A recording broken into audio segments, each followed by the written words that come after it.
Le début d'un très beau jour d'été. Symphonie. Au premier chant du coq, Timofeï sauta par la fenêtre sur le toit, effrayant tous ceux qui passaient à ce moment dans la rue. Le paysan Cariton s'arrêta, ramassa une pierre et la lança sur Timofeï. Timofeï disparut, on ne sait où. À l'île s'écria le troupeau humain. Tandis qu'un certain Zuboff se lançait de toutes ses forces tête en avant contre un mur. Ah! S'écria une bonne femme, défigurée par un abcès. Mais Komarov lui fit tape-li, tape-là, et la bonne femme s'enfuit en hurlant sous une porte cochère. Pas loin, rigolant doucement, passait Fetelyushine. Komarov s'approcha de lui et lui dit « Et toi, gros lard !» et il le frappa au ventre. Fetelyushine s'appuya contre le mur et se mit à... que t'es?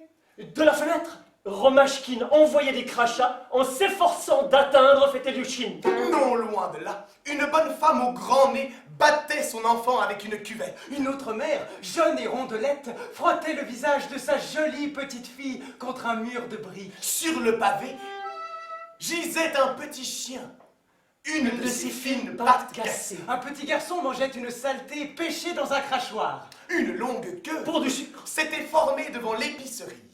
Les bonnes femmes s'injuriaient haut et fort et s'envoyaient des coups de panier.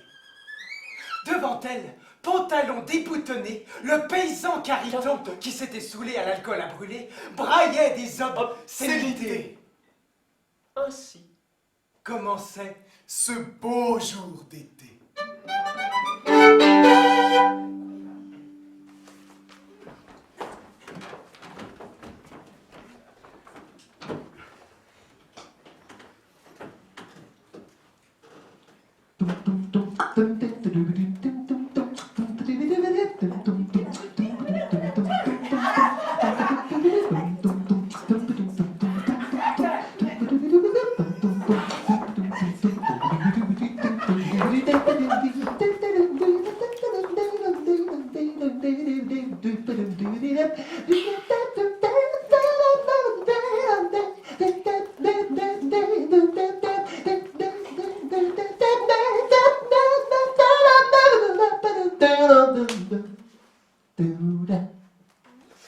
Quand je vois quelqu'un, j'ai envie de lui taper sur la gueule. C'est si bon de taper sur la gueule de quelqu'un. Je suis assise dans ma chambre et je ne fais rien. Quelqu'un vient me rendre visite. Il frappe à ma porte, je dis « Entrez !» L'autre entre et dit « Bonjour, quelle chance de vous trouver à la maison !» Et moi, PAM sur la gueule. Et encore un coup de botte dans le périnée. Une douleur épouvantable fait tomber mon hôte à la renverse. Et moi, je lui écrase les yeux à coups de talon. Vous n'avez rien à traîner par ici pour dire quand on ne vous a pas invité? Ou encore, comme ça.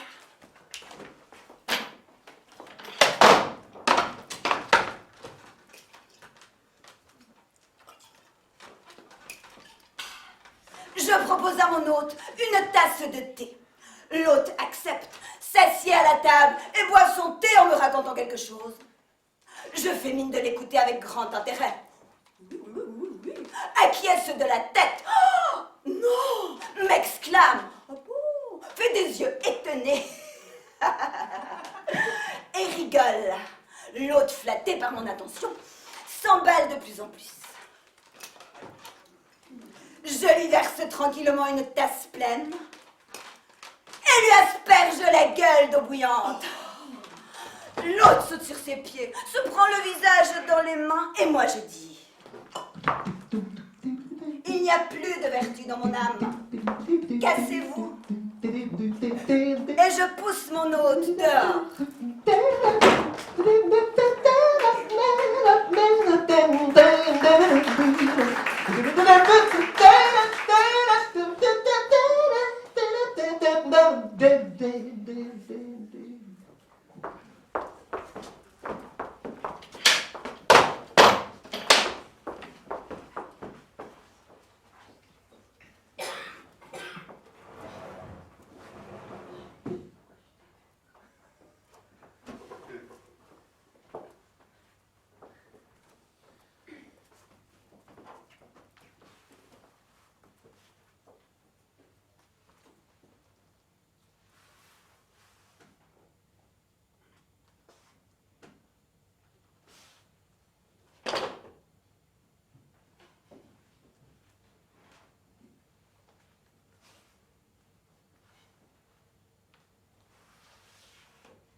Et toi?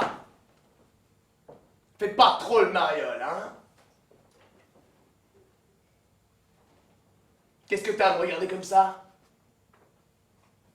Tu me reconnais pas? En voilà un crétin. Faudrait lui flanquer un bon coup de bâton sur la gueule. Hop! Tu cours où comme ça? Reste plutôt par là. Je vais te montrer quelque chose. Qu'est-ce qu'il y a? Tu me crois pas? Si, je te crois.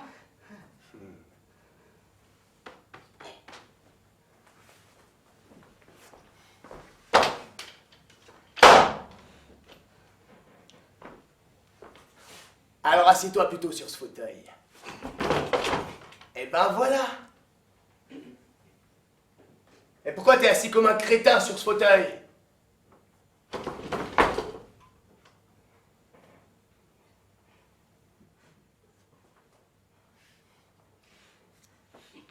Arrête de cligner! Tiens-toi droit! Ben voilà! Comme ça, je t'écraserai bien ton sale groin.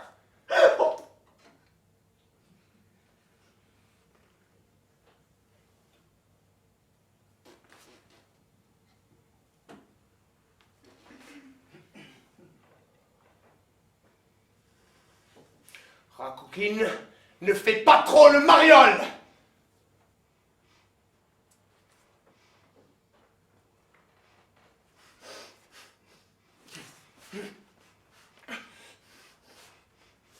Rakoukine! Arrête immédiatement de cligner! Ou je te fous un coup de pied sur les seins! Ah! Ah! Quelle coupe infecte tu as! Le couteau bleu, la gueule d'une poule! C'est répugnant!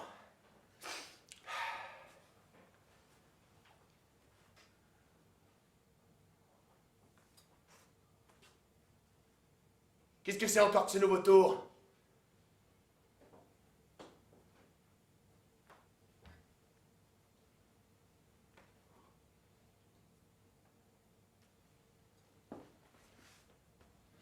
Rakoukine!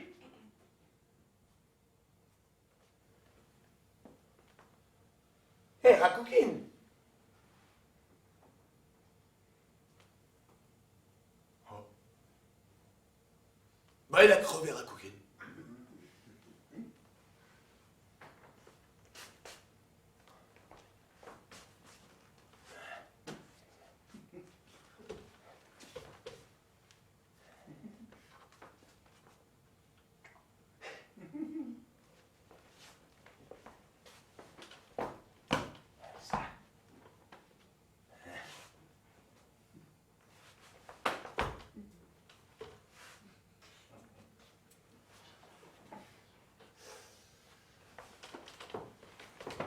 Ah. Ah.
et adresse à la foule un discours dans lequel il prédit ce qui se passera si l'on construit un gratte-ciel américain à l'endroit où se trouve le jardin public. Bravo, bravo.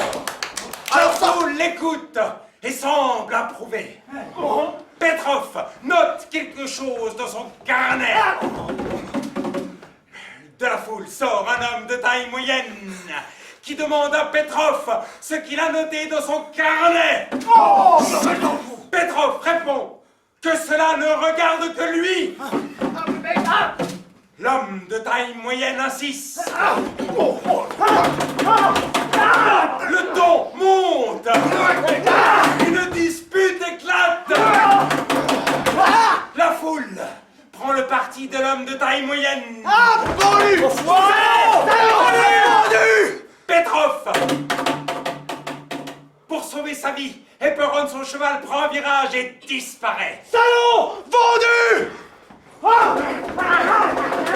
La foule s'émeut. Et en l'absence d'une autre victime, attrape l'homme de taille moyenne.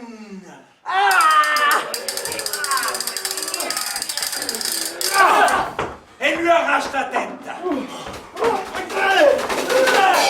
La tête arrachée roule sur le pavé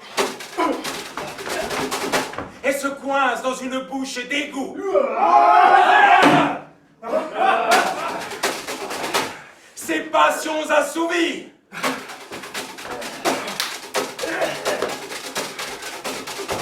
La foule se disperse.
Le camarade Kochkine dansait autour du camarade Machkine.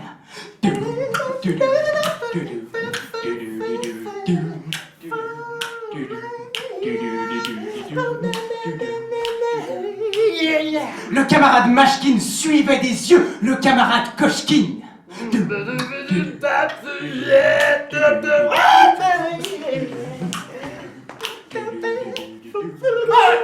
camarade Koshkin agitait les mains de manière insultante et de ses jambes exécutait d'infectes contorsions.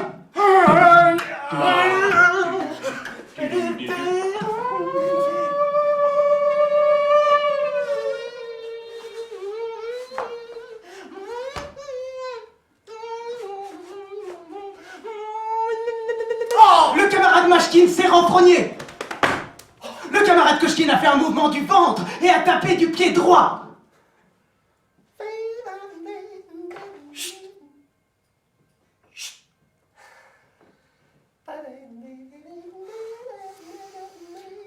Chut! Chut!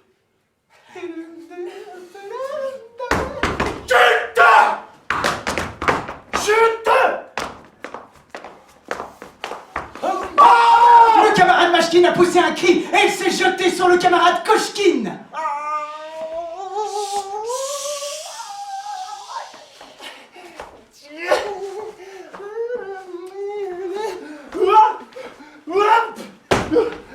Le camarade Koshkin a tenté de fuir, mais il a trébuché et le camarade Mashkin l'a rattrapé.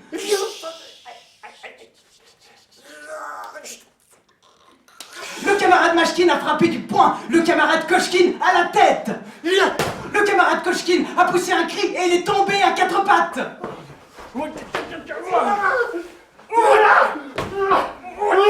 Le camarade Mashkin a flanqué un coup de pied dans le ventre au camarade Koshkin.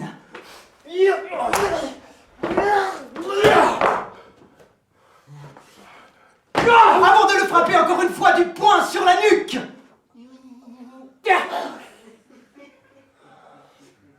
Le camarade Koshkin s'est étalé à terre.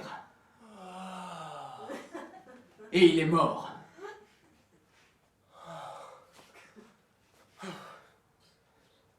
Mashkin a tué Koshkin.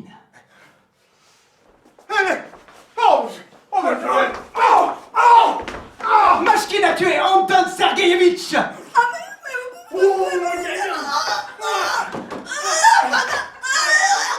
Mashkin a tué Ida Markovna.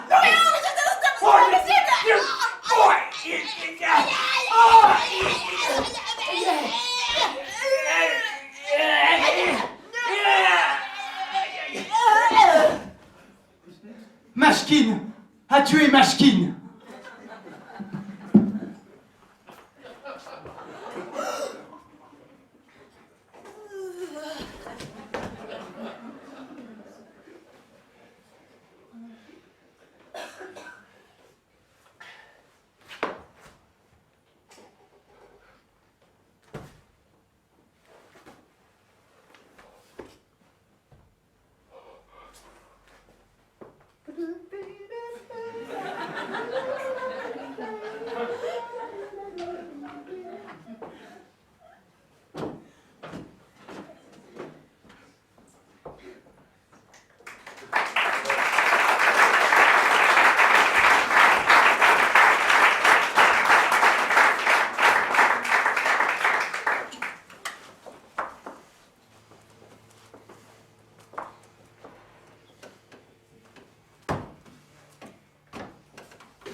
Kyoto y Kuelama.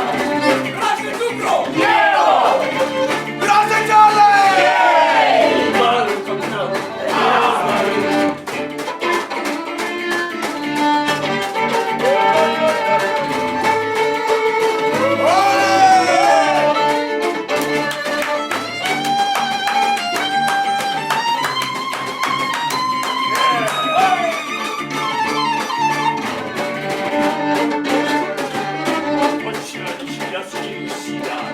Rada Bilmuniej Bajko!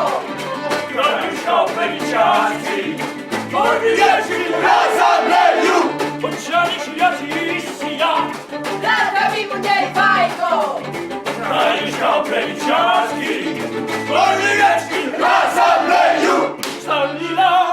Ej, ja ci!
Je vais vous raconter à présent comment je suis né, comment j'ai grandi et comment se sont manifestés chez moi les premiers traits du génie.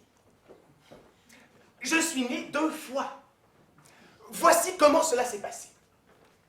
Mon père a épousé ma mère en 1902.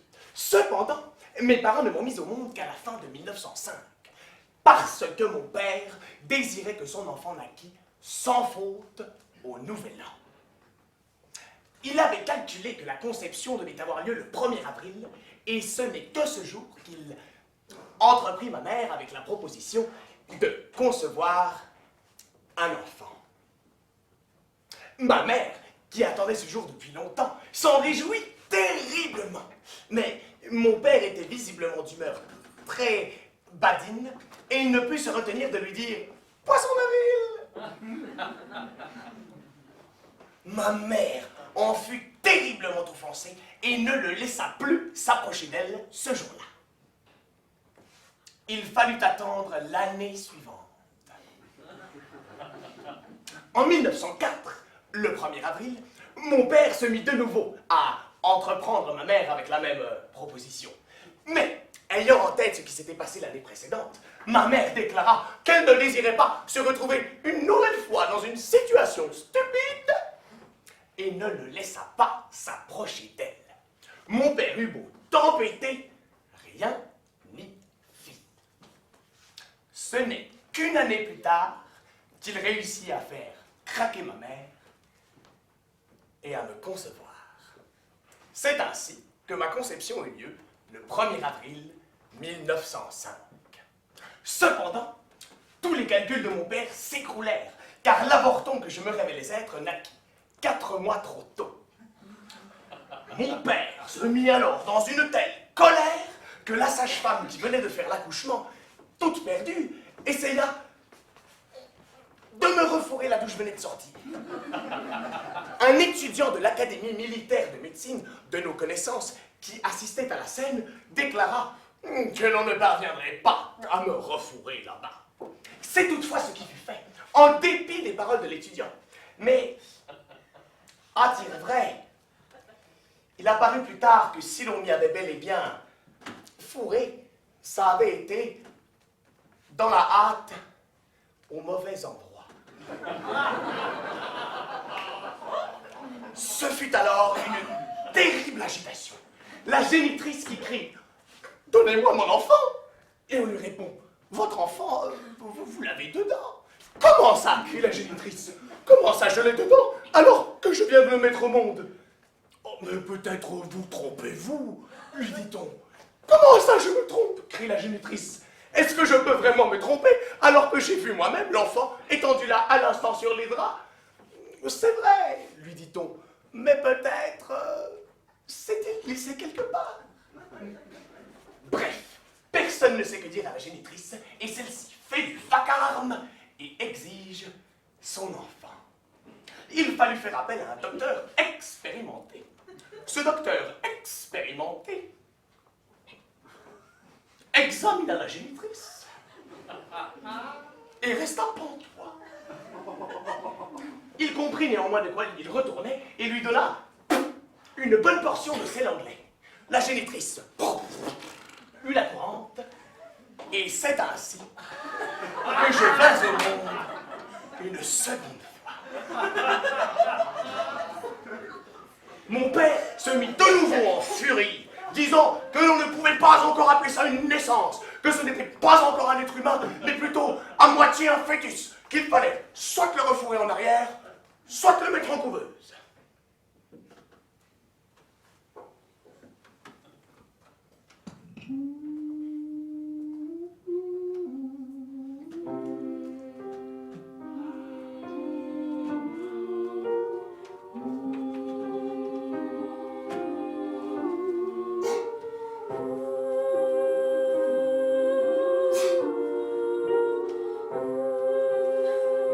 Alors, on m'a mis en couveuse. Je suis resté 4 mois en couveuse. Je me souviens seulement que celle-ci était en verre, transparente et équipée d'un thermomètre. À l'intérieur, j'étais posé sur de l'ouate. Je ne me souviens de rien d'autre.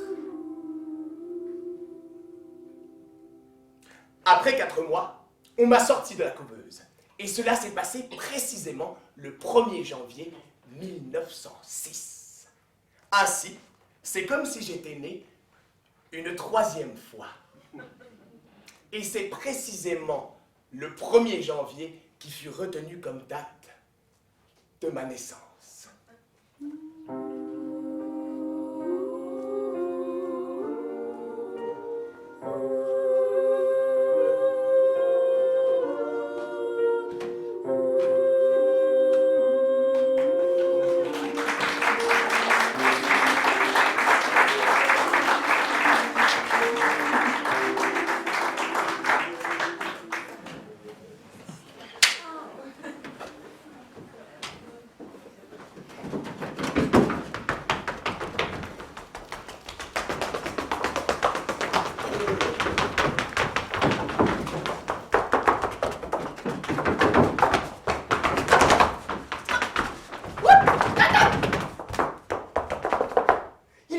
Une histoire étonnante. Tout d'un coup, j'ai oublié ce qui venait en premier, le 7 ou le 8.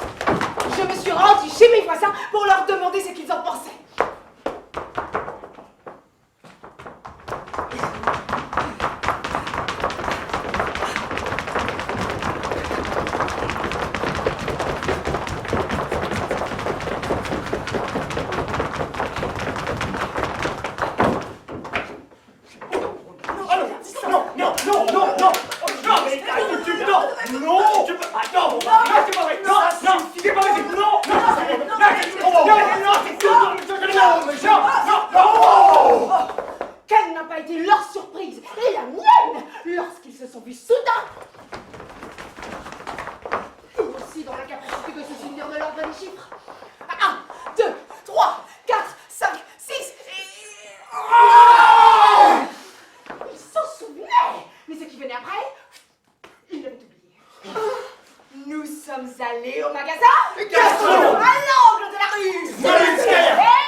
dit après avoir légèrement remué le nez. À mon avis, le 7 vient après le 8, et dans le cas où le 8 vient après le 7.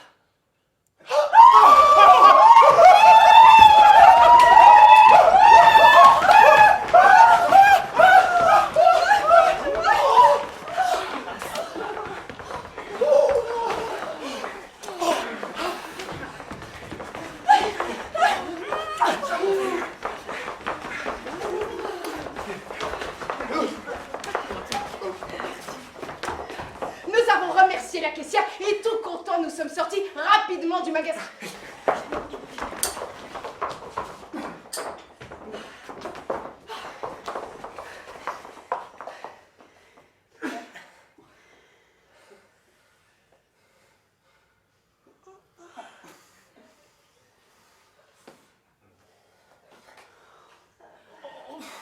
Mais là, notre humeur est retombée car, à bien y réfléchir, les paroles de la caissière ont fini par nous sembler totalement dépourvues de sens. Mais que devions-nous faire? Nous sommes allés au jardin d'été.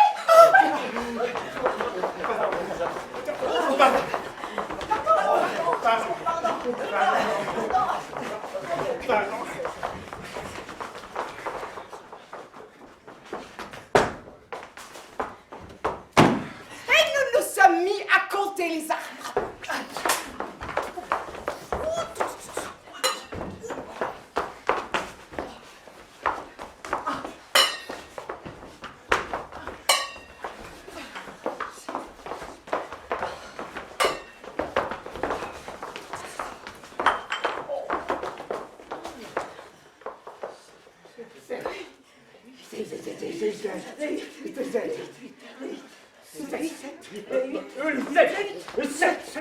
Mais une fois arrivés à 6 dans notre compte, nous nous sommes arrêtés et une vive discussion s'est engagée.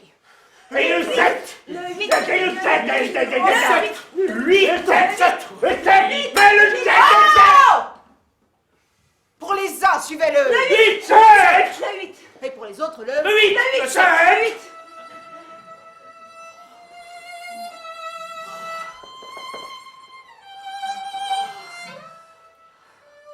Nous aurions discuté comme ça encore très longtemps.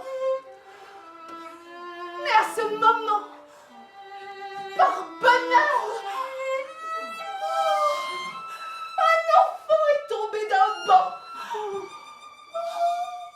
il s'est brisé les 2 mâchoires.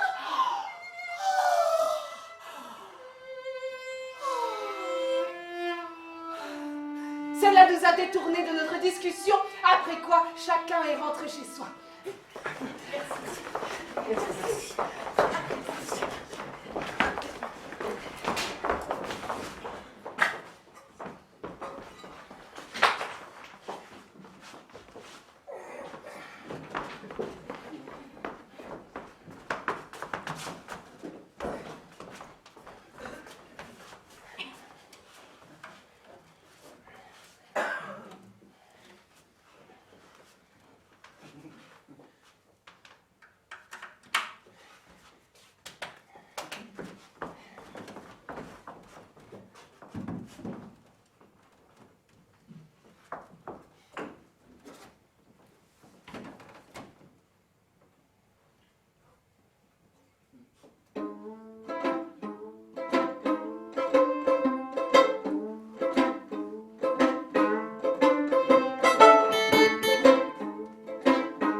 Koratigin est passé chez Tkakayev, mais ne l'a pas trouvé chez lui.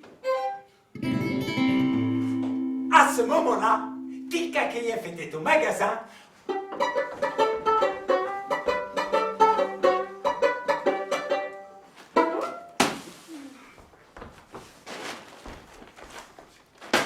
Où il achetait du sucre, de la viande et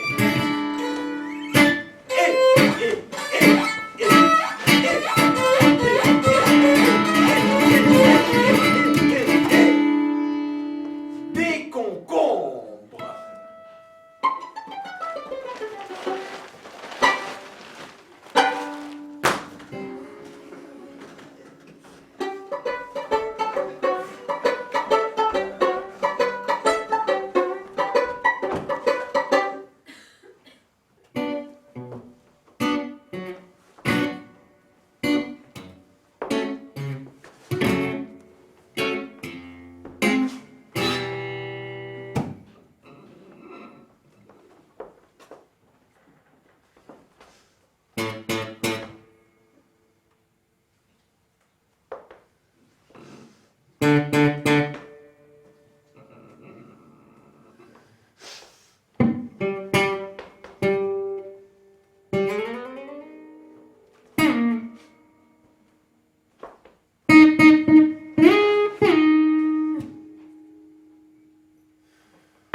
Koratigin traînait depuis un moment derrière la porte de Tkakayev.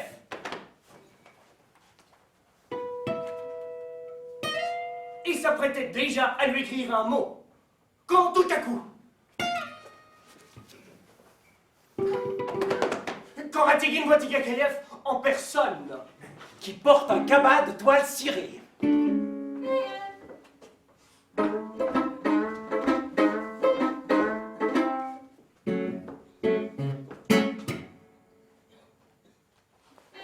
Koratigin voit Tkakayev et lui crie: Ça fait 1 heure que je vous attends. mais ce n'est pas vrai! Répond Tilkakeyev. Cela fait pas plus de 25 minutes que j'ai quitté la maison! Bah ça j'en sais rien. Seulement moi, je suis là depuis 1 heure.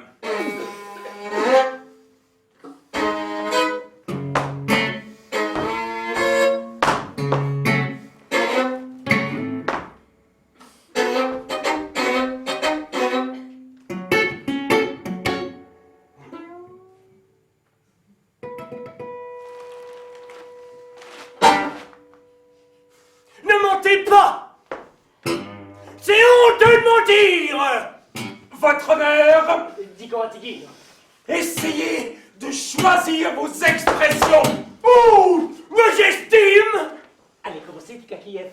Mais Koratigin l'interrompt. Si vous estimez. Dit-il. Mais là, Tkakayev l'interrompt. Ah! Toi-même! Ces mots ont mis Koratigin tellement hors de lui qu'il s'est bouché une narine avec un doigt en mouchant l'autre sur Tkakayev.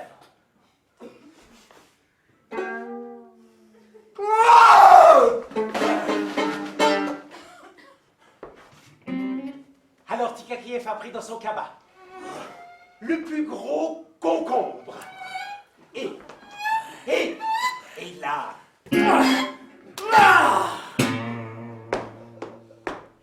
Écrasé sur la tête de Koratigin.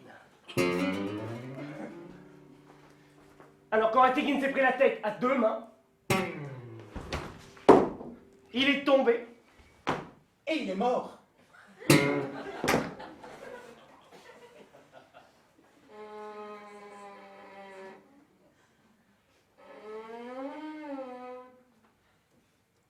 Quel gros concombre.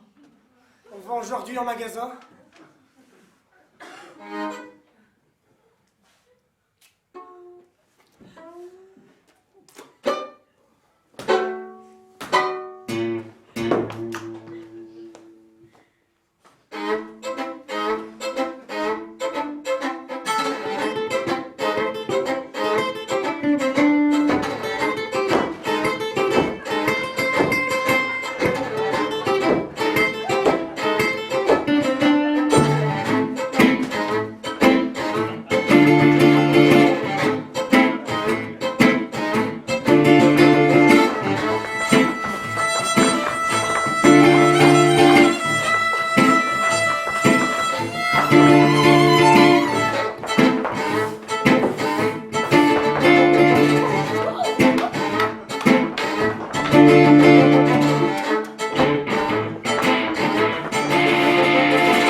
Permettez. Oh, Fichez-moi la paix.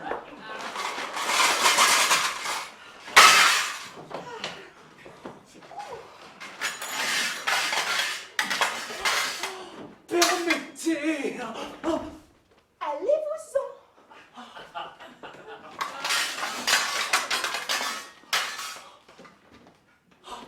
oh, juste une petite fois. Arrière, arrière. Oh, juste un coup. Oh, tirez un coup. Oh, juste un coup.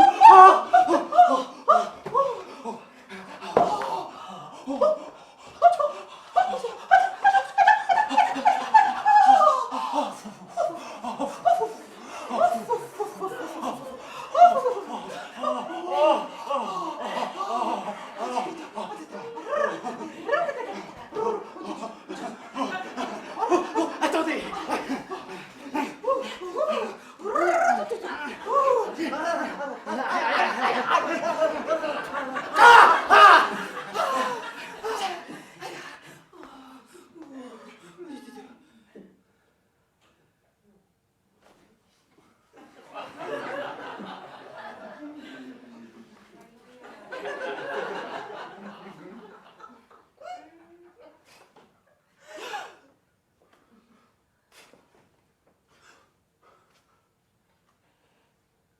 Diable.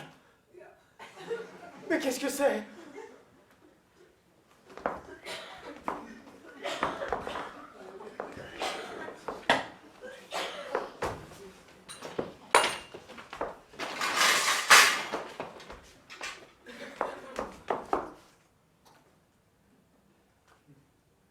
En voilà une histoire. Mais que s'est-il passé? Hein?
Mikhailovitch cracha et fit ah. Cracha de nouveau et de nouveau fit. Ah. Cracha de nouveau et de nouveau fit. Ah, il s'en alla. Tant pis pour lui. Je vais plutôt vous parler d'Ilya Pavlovitch. Ilya Pavlovitch est né en 1893 à Constantinople. Encore petit, il fut emmené à Pétersbourg, où il termina l'école allemande à la rue Kirochnaya. Ensuite, il travailla dans un magasin, puis fit encore quelque chose, et au début de la Révolution, il émigra à l'étranger. Eh bien, tant pis pour lui. Je vais plutôt vous parler d'Anna Ignatievna.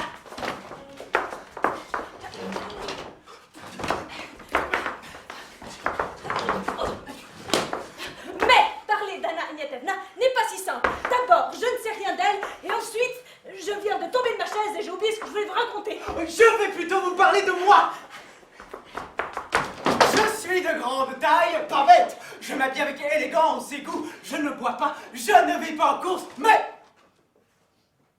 j'ai un faible pour les dames. Et les dames ne m'évitent pas. Elles aiment même quand je me promène avec elles. Zerafima Ismailovna m'a invité plus d'une fois à la maison. Et Zinaïda Yakovlevna disait aussi qu'elle était toujours heureuse de me voir. Mais avec Marina Petrovna, s'est produit un événement amusant que je vais vous raconter. Un événement tout à fait banal, mais quand même amusant, car grâce à moi, Marina Petrovna est devenue complètement chauve comme un œuf. Ça s'est passé comme ça. J'arrive un jour chez Marina Petrovna, et elle, flan, toute chauve. Voilà tout.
Deux hommes sont tombés d'un toit. Ils sont tombés tous les deux du toit d'une maison de 4 étages. Un immeuble moderne. Une école, je crois. Ils sont descendus en position assise le long du toit jusqu'à l'extrême bord, et là, ils ont commencé à tomber.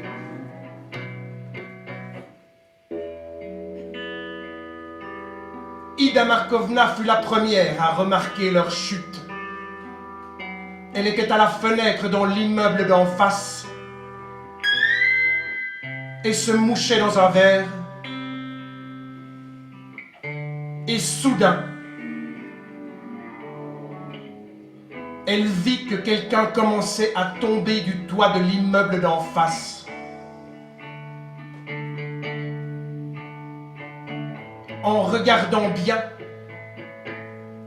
Ida Markovna s'aperçut qu'ils étaient carrément deux à tomber en même temps.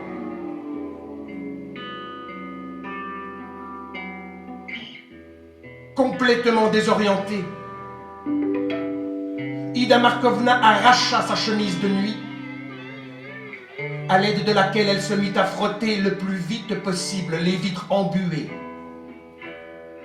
afin de mieux discerner qui pouvait bien tomber du toit. Ayant toutefois réalisé que ceux qui tombaient de leur côté pouvaient éventuellement la voir nue et penser Dieu sait quoi d'elle, Ida Markovna s'éloigna d'un bond de la fenêtre et se dissimula derrière un trépied en osier sur lequel il y avait eu un temps une plante en pot.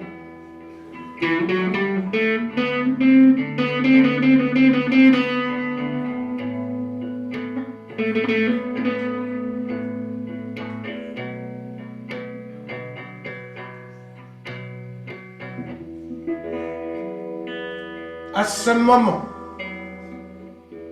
une autre personne remarqua ceux qui tombaient du toit. Cette personne habitait dans le même immeuble qu'Ida Markovna, mais 2 étages plus bas. Et s'appelait également Ida Markovna. À ce moment précis, elle était assise, les pieds relevés sur le bord de la fenêtre, et cousait un petit bouton à sa chaussure. En jetant un regard dehors, elle vit ceux qui tombaient du toit. Ida Markovna poussa un cri perçant et ayant sauté sur ses pieds, elle se mit à ouvrir la fenêtre en toute hâte afin de mieux voir ceux qui tombaient du toit s'écraser au sol.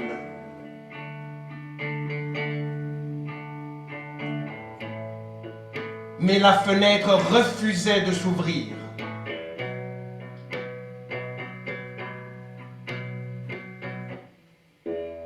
Ida Markovna se souvint alors qu'elle en avait cloué le bas.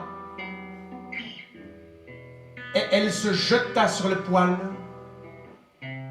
où étaient rangés les outils.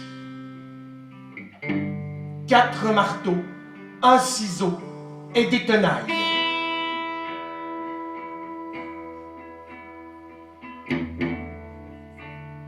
Ayant saisi les tenailles, Ida Markovna se précipita de nouveau vers la fenêtre et arracha le clou.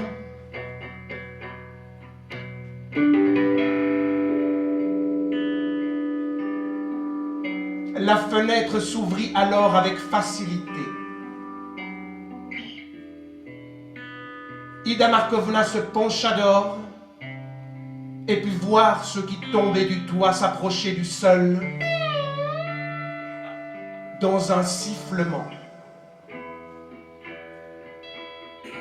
Dans la rue s'était déjà formé un petit attroupement. On entendait déjà des coups de sifflet. Et vers l'endroit où était attendu l'événement, se dirigeait sans se presser un milicien de petite taille. Le concierge au grand nez s'agitait, écartant les gens et expliquant que ceux qui tombaient du toit risquaient de mornifler sur leur tête.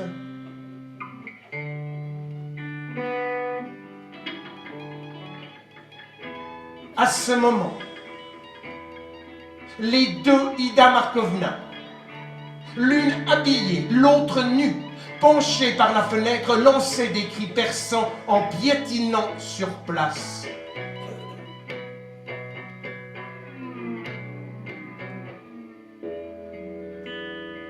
Et enfin,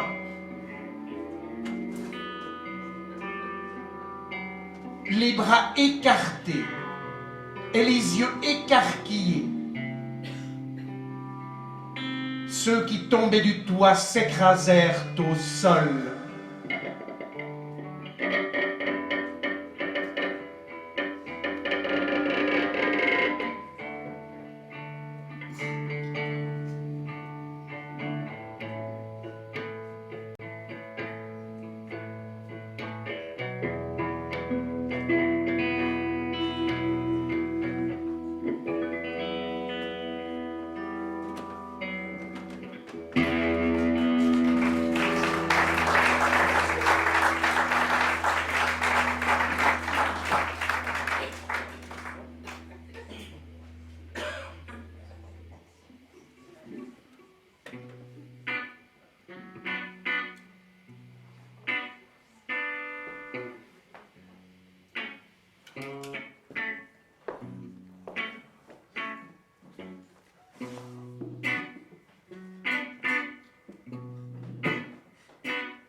Kalugin s'endormit et fit un rêve. Il est assis dans des buissons, et près des buissons passe un milicien. Kalugin se réveilla, se gratta la bouche et se rendormit. Et de nouveau, il fit un rêve.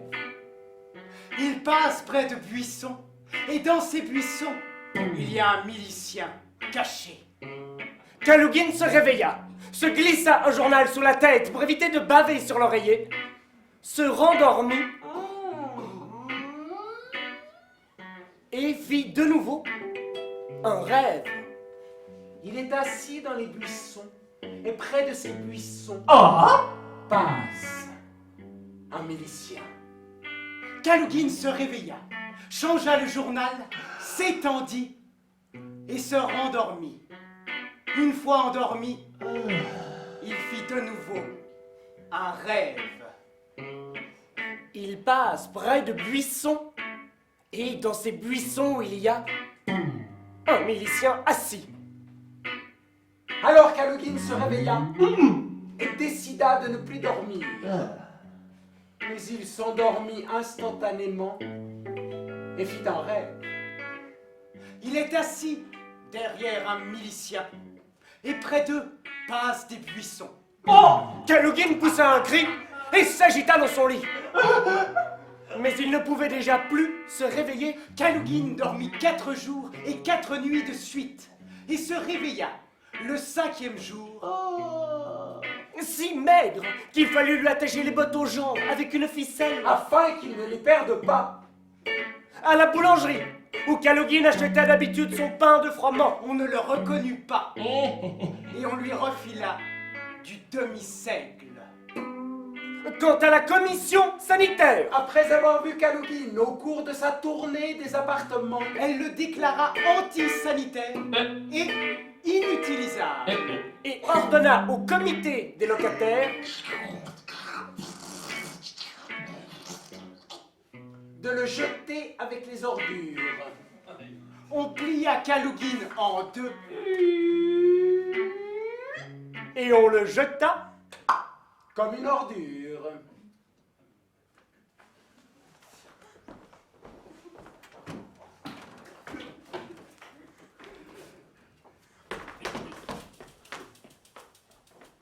Tout va bien. Tout va bien. Tout va bien.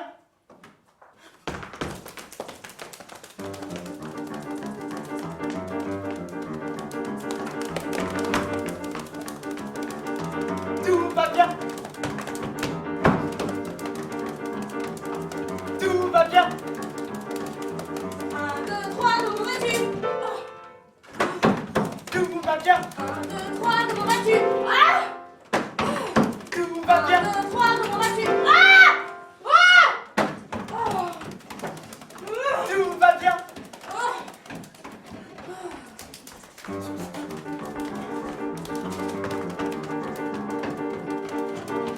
Tout va bien.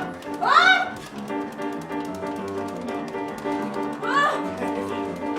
Tout va bien.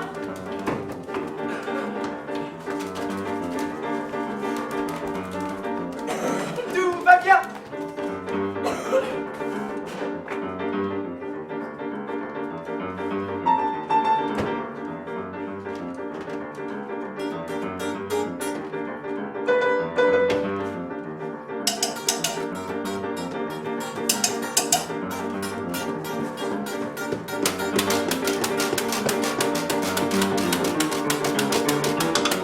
Deux, trois, comment vas-tu? Ah bah les gars. Alors je te dis, comment vas-tu?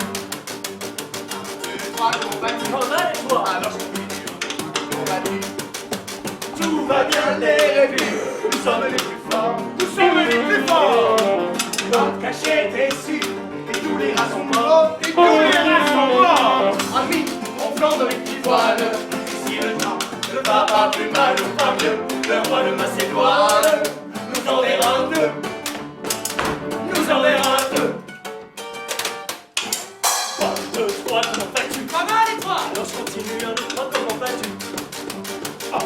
3, comment vas-tu? Pas mal, et toi? Alors continue, 1, 2, 3, comment vas-tu? Tout va mal, quelle horreur, comme une fourmi. Nous avons dit fourmi, Plein de pudeur, de jamais de fini. jamais ne finis. Voici, on pleure les lentilles.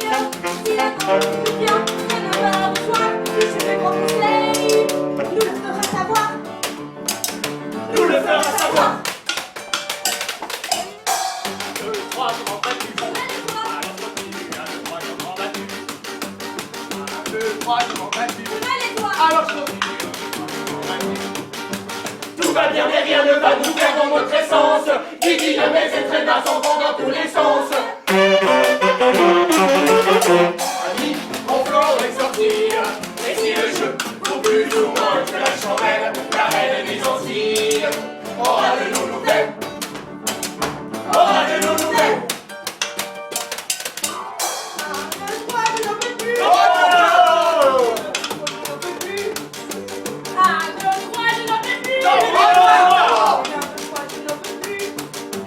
C'est fini, comment faire? Nos complets sont complets.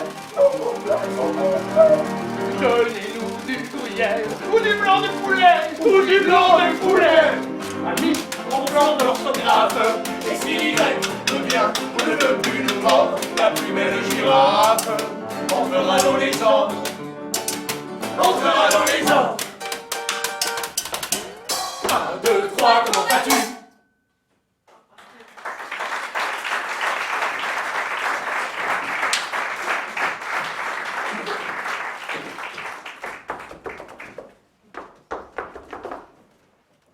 Philosophe! 1. Je vous écris en réponse à la lettre que vous vous apprêtez à m'écrire, en réponse à la lettre que je vous ai écrite. 2. Un violoniste s'était acheté un aimant qu'il ramenait à la maison. En chemin, des voyous attaquèrent le violoniste et lui firent tomber sa chapka. Le vent souleva la chapka et l'emporta par la rue. 3. Le violoniste posa l'aimant à terre et courut après sa chapka. Celle-ci tomba dans une flaque d'acide nitrique où elle fut dissoute. 4. Entre-temps, les voyous s'étaient emparés de l'aimant et avaient disparu. 5. Le violoniste rentra chez lui sans manteau et sans chapka, puisque celle-ci avait été dissoute par l'acide nitrique, et que le violoniste, affligé par cette perte, avait oublié son manteau dans le tram. 6. Le receveur de ce tram porta le manteau à la brocante où il l'échangea contre du gruau, de la crème aigre et des tomates. 7. Le beau-père du receveur se gava de tomates et il en mourut. Le cadavre du beau-père du receveur fut emmené à la morgue, mais on le confondit ensuite avec un autre et à sa place on enterra une petite vieille. 8. Sur la tombe de la petite vieille, on dressa un poteau blanc qui portait l'inscription Anton Sergeyevitch Kondratiev. 9. 11 ans plus tard, rongé par les vers, ce poteau tomba. Le gardien de cimetière scia ce poteau en 4 et le fit brûler dans son fourneau. Sur ce feu, la femme du gardien de cimetière fit cuire une soupe au chou-fleur. 10. Mais alors que la soupe était déjà prête, la pendule se décrocha du mur et tomba tout droit dans la casserole. On retira la pendule, mais il y avait des punaises à l'intérieur et celles-ci se retrouvèrent dans la soupe. On donna la soupe au mendiant Timofey. 11. Le mendiant Timofey mangea la soupe avec les punaises et parla au mendiant Nikolai de la bonté du gardien de cimetière. 12. Le jour suivant, le mendiant Nikolai se rendit chez le gardien de cimetière pour lui demander la charité. Mais le gardien de cimetière ne donna rien au mendiant Nikolai et le chassa. 13. Le mendiant Nikolai se fâcha tout rouge et mit le feu à la maison du gardien du cimetière. 14. Le feu se propagea de la maison à l'église et l'église brûla. 15. Malgré une longue enquête, on ne put établir la cause de l'incendie. 16. À l'endroit où se dressait auparavant l'église, On construisit un club. Et le jour de l'inauguration du club, Fut organisé un concert Auquel prit part le violoniste qui, 14 ans plus tôt, avait perdu son manteau. 17. et dans le public, il y avait le fils de l'un des voyous qui, 14 ans plus tôt, avait fait tomber la chapka de de ce violoniste. 18. Après le concert, ils montèrent dans le même tram pour rentrer chez eux. Mais le tram qui les suivait était conduit par ce même receveur qui, à l'époque, avait vendu le manteau du violoniste à la brocante. 19. Et les voilà qui circulent tard le soir dans la ville. Devant le violoniste et le fils du voyou, et derrière le conducteur de tram ex-receveur. 20. Ils vont dans l'ignorance du lien qui les unit, et ils ignoreront ce lien jusqu'à leur mort.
Sur la tête de Kuznetsov,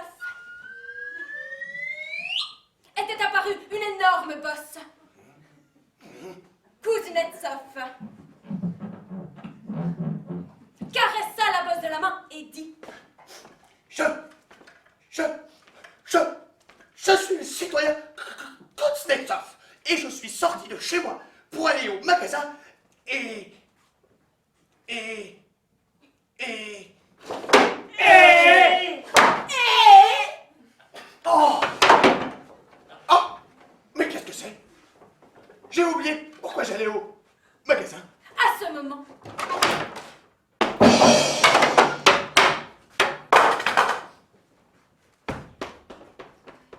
du toit tomba une deuxième brique qui frappa de nouveau Kuznetsov à la tête.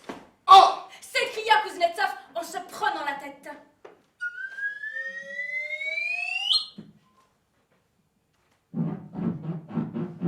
Et il put palper une deuxième bosse. En voilà une histoire. Dit Kuznetsov. Je suis le citoyen Kuznetsov. Et je suis sorti de chez moi pour aller au... Allez, oh! Allez, oh! Mais où donc qu'est-ce que j'allais? J'ai oublié où j'allais. Alors, venu d'en haut,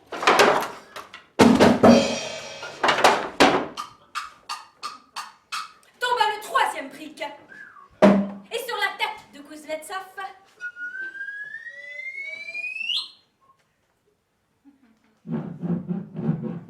apparut une troisième bosse. Aïe! Aïe! Aïe! Aïe, aïe, aïe. S'écria Kuznetsov en se prenant la tête. Je suis le citoyen Kuznetsov. Et je suis sorti Sorti sorti de la cave. Non. Sorti du tonneau. Non! Mais d'où suis sorti? du toit.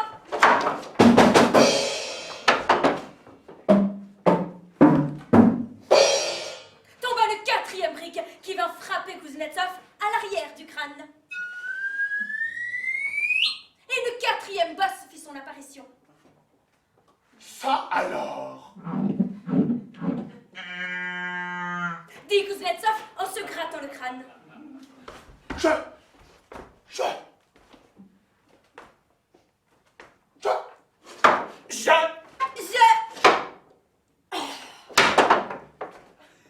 Mais... Qui suis-je? On dirait que j'ai oublié comment je m'appelle. En voilà une histoire. Mais comment est-ce que je m'appelle? Vassili Petukov. Non. Sergei Lysiakov. Non! Nikolai Sapogov. Non! Mais qui suis-je? Mais là,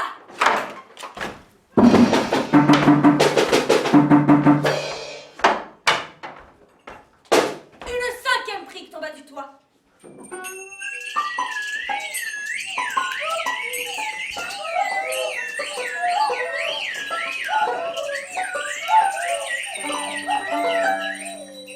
Et frappa le crâne de Kuznetsov de telle manière que celui-ci oublia définitivement tout au monde et, ayant crié, Oh! Oh! Oh! il partit en courant dans la rue.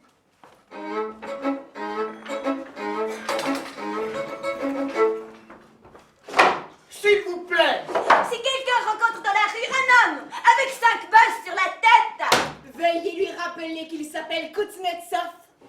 Et qu'il doit acheter de la colle à bois pour réparer un tabouret cassé.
Parti pris, nous avons pris le parti de prendre la tête d'un parti qui soit un peu comme un parti.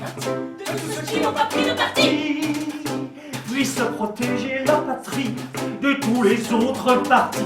Et ceci jusqu'à ce qu'une bonne partie soit partie et que l'autre partie ait compris qu'il faut être en partie. C'est parti, tous en un seul parti. Ceux qui n'ont pas pris le parti, notre parti, parti unique. Oui, c'est le parti de tous ceux qui n'ont pas pris le parti. Son parti pris, nous avons pris le parti de prendre la tête d'un parti qui soit un peu comme un parti placé au-dessus des partis. En bref, un parti, oui. C'est le parti de tous ceux qui n'ont pas pris le parti. Qui puisse protéger la patrie de tous les autres partis. Et ceci jusqu'à ce qu'une bonne partie soit partie et que l'autre partie s'est partie. Et compris qu'il faut être en partie réparti. Tous en un seul parti. Notre parti, parti unique. Oui, c'est le parti de tous ceux qui n'ont pas pris le parti. Nous avons placé nos idéaux bien plus haut que le plus haut des idéaux. Et nous font notre mieux créer 20 dieux, de 20 dieux, de 20 dieux, pour que ce qui ne va pas aille encore mieux.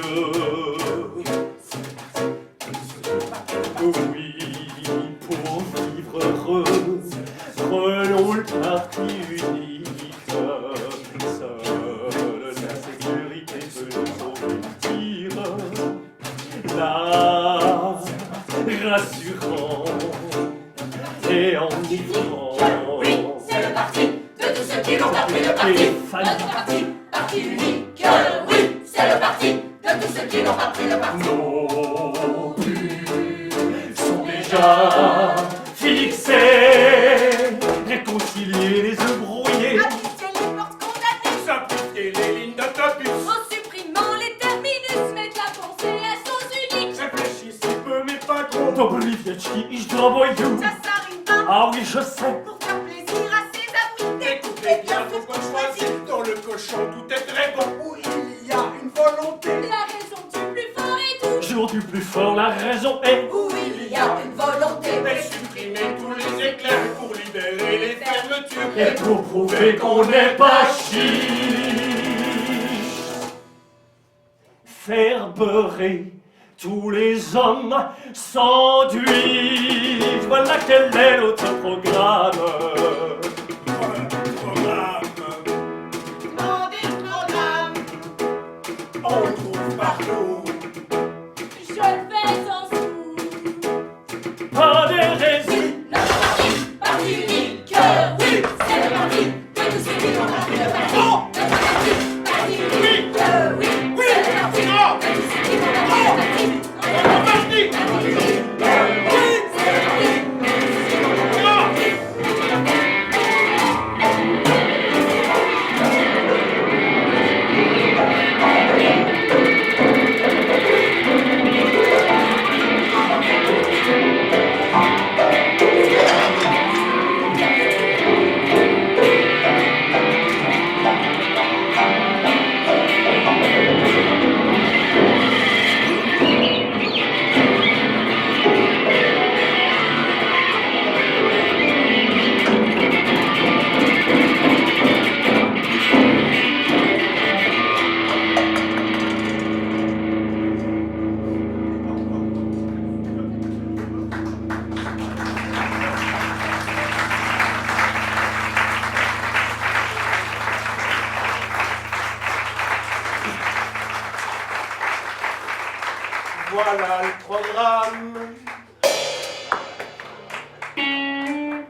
muchos amigos, chiquita banana FBI.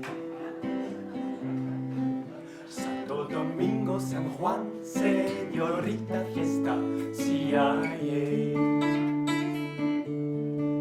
United Fruit, Panama, ay, ay, ay. Mucho caliente, sí, sí. Sombrero, Cuba, café, Puerto Rico, mañana goodbye. Saludos, muchos cigarros en esa salsa y GI. Tribolo, bingo, camorra, Nestlé, Monsanto y Papay.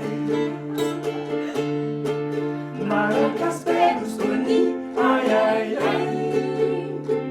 Mucho caliente, sí, sí. Cha, cha, cha, corazón, Putin y Sasi. Corazón, Putin y Trump y mañana goodbye.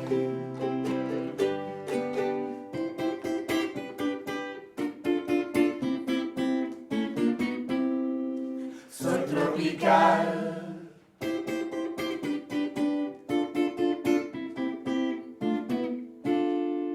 Marcela Val.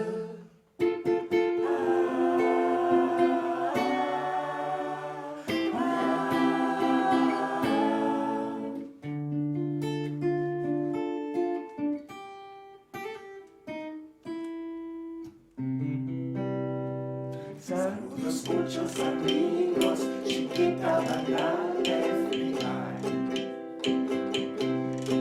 Santo Domingo, San Juan, señorita fiesta, CIA. VSK y FMI, ay, ay, ay. Mucho caliente, sí, sí. Cha, cha, cha, corazón, Trump y Putin, mañana goodbye. VSK, Berlusconi, ay, ay, ay. Mucho caliente, sí, sí. Cha, cha, corazón, Trump y Putin. Corazón, Putin y Trump y mañana goodbye. Mañana goodbye. Mañana goodbye.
Malcolm Crowe, Lazarus.